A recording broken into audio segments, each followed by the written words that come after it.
Japan no longer has to dream about winning the World Cup because a new era led by Blue Lock has officially arrived. In chapter 303, Igo Jinpachi and Baratsuda have one of their wildest conversations yet. Henri drops a ton of U20 World Cup confirmations during a press conference, and once again, Isagi yoichi steps up to lead Japan to victory. What's going on, everyone? My name is Animasu, and today I'll be breaking down Blue Lock chapter 303, titled Blue Lock Japan.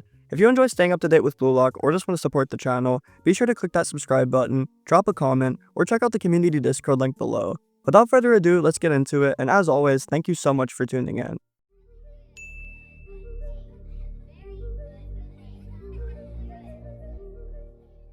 Today's chapter 303 kicks off with JFU chairman Hirotoshi Baratsuda bursting into a room, screaming in celebration. Blue Lock is finally bringing in massive economic results. At the top of the panel, we see a flood of notifications. Blue Lock TV has passed 150 million subscribers. The Blue Lock U20 Japan squad has been announced, and both Isagi yoichi and Kaiser are trending on Twitter. Knee sliding across his office floor, basking in the sunlight, Baratsuda screams that they've already pulled in 78 billion yen, just over 500 million USD. Some fans might say that's low, but keep in mind, these are still youth players, not global football superstars. I mean, how many of you actually follow U20 football in real life? Dancing around with yen signs in his eyes, Baratsuda says that Blue Lock TV and the new Egoist League has sent their profits soaring. He also mentions that their relationship with FIFA is in great shape now, and considering that Ray Dark is the only FIFA-linked character we've met, I wouldn't be surprised if he and Baratsuda start scheming something soon with Nagi. While Baratsuda is busy praising capitalism, Igo Jinpachi walks in casually, scratching his head and telling him to keep it short as he's a busy man. Igo is immediately praised for raking in cash for the JFU, but immediately shifts tones with a serious however. He slaps the screen showing Nagi seishiro and demands to know why someone with that much popularity, talent, and public hype was cut from the national team. He points to Nagi's value, social media metrics, and his massive fan base to say how much money they were making.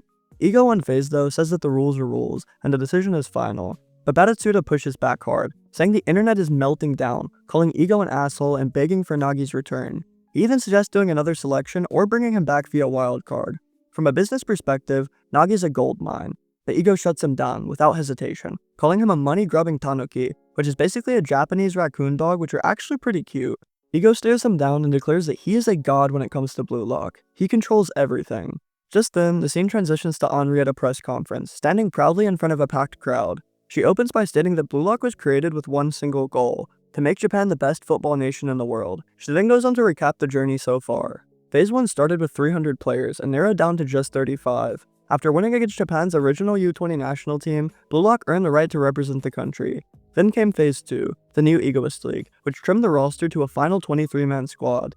With the crowd buzzing and cameras flashing, Henri announces that it's finally time for Phase 3, the Under-20 World Cup. Standing beside her are 4 key players, Isagi yoichi and Sendo Shudo on one side, and Itoshi Rain and Oliver Aiku on the other. I mentioned this in my leak video, but it feels like this setup could be symbolic. Isagi yoichi is stepping into the role of Japan's poster boy just like Sendo Shudo once was, while Itoshi Rain might take over the captain like Aiku. Then comes the next big reveal. Japan will be hosting this year's U20 World Cup. Personally, I was hoping they'd travel abroad, but a home tournament feels fitting for Blue Lock's first big test. Henri adds that a record-breaking number of 64 countries will be participating. We then get an amazing double spread showing a globe surrounded by national flags. Henri highlights some of the major names: Brazil, England, Spain, and Italy. She confirms that Julian Loki will lead France, and the new generation World 11 players will be playing for their respective nations. Kaiser for Germany, Don Lorenzo for Italy, and as for Hitoshi Sai, he wasn't actually shown. This once again raises the question, will he play for Spain, Japan, or not at all? Outside of the major names, we can also spot flags for the USA, China, Morocco, and what appears to be Egypt. Just for the sake of one of my close friends, I really hope there's a Norwegian one too. With a confident expression, Henri declares that Blue Lock Japan is aiming for one thing only: total victory. The scene then cuts back to Baratsuda, now fuming. He says Igo needs to stop kidding himself. He's the real god here. He's the one who carried Japanese football and even struck a deal with FIFA to bring the World Cup to Japan. He calls Igo nothing but a dreamer he hired and gives a direct order: bring Nagi seishiro back from the dead. Instead of backing down, Igo simply turns his head and coolly says, "Then I quit." According to his plan, he's already chosen the 23 players he believes can win the U20 World Cup. Nagi seishiro isn't part of that equation, and Igo has zero intention of changing his mind. He reminds Baratsuda of their original agreement, which gave him complete control over the team selection. Igo doubles down. As long as he holds the power to choose the final 23, Nagi will not be included. Baratsuda is clearly seething, but before we can see his full reaction, the story cuts back to the press conference where Henri is now fielding questions. Reporters are eager to know, will we see matchups like Julian Loki vs Hitoshi Rin or Michael Kaiser and Don Lorenzo clashing with the Blue Lock 11?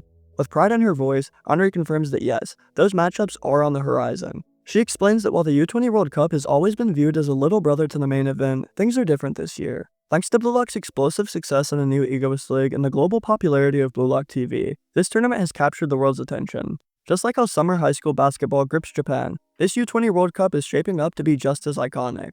Henri then gestures to the players on the stage, eagerness to survive the world-class competition. She urges the crowd to recognize the shift that's happening. A World Cup win for Japan is no longer just a distant dream. With Blue Lock leading the way, it's a goal within reach, and one they plan to take by force. Cutting back to Ego and Baratsuda, the chairman slams his fist down, warning that he won't tolerate any more of Ego's savage behavior. He lays down a threat. If Japan doesn't win the U20 World Cup, Ego's finished. He'll be fired and his dream will die right there. But Ego is not fazed. In fact, that's always been the plan, to win the U20 World Cup and then go beyond. He declares that after winning, he'll make Japan the center of the football world, commanding global attention. Baratsuda, seeing the potential profit, lightens up and says that if Ego can make that happen, he'll happily use it to build the most valuable business asset in football history. Back at the press conference, Henri announces one final moment. Representing Blue Lock, Isagi yoichi has a few words to share. Stepping up to the mic, suited up, and looking sharp, Isagi calmly declares, "We, Blue Lock Japan, will win the U20 World Cup." But Isagi doesn't stop there. Placing his hand on his chest, he makes a bold promise to himself and the world. "I, Isagi yoichi, will make the U20 World Cup the hottest place for football." The crowd goes wild. Sendo and Aiku smirk in approval, but Hitoshi Rin, he couldn't care less about his rival. Henri then closes out the press conference by telling everyone to look forward to what's coming, the dawn of a new Japan led by Blue Lock. With 47 days until kickoff, we're hit with the most somber scene to end off the chapter. Nagi Seishiro sits alone in a dimly lit arcade, playing a fighting game.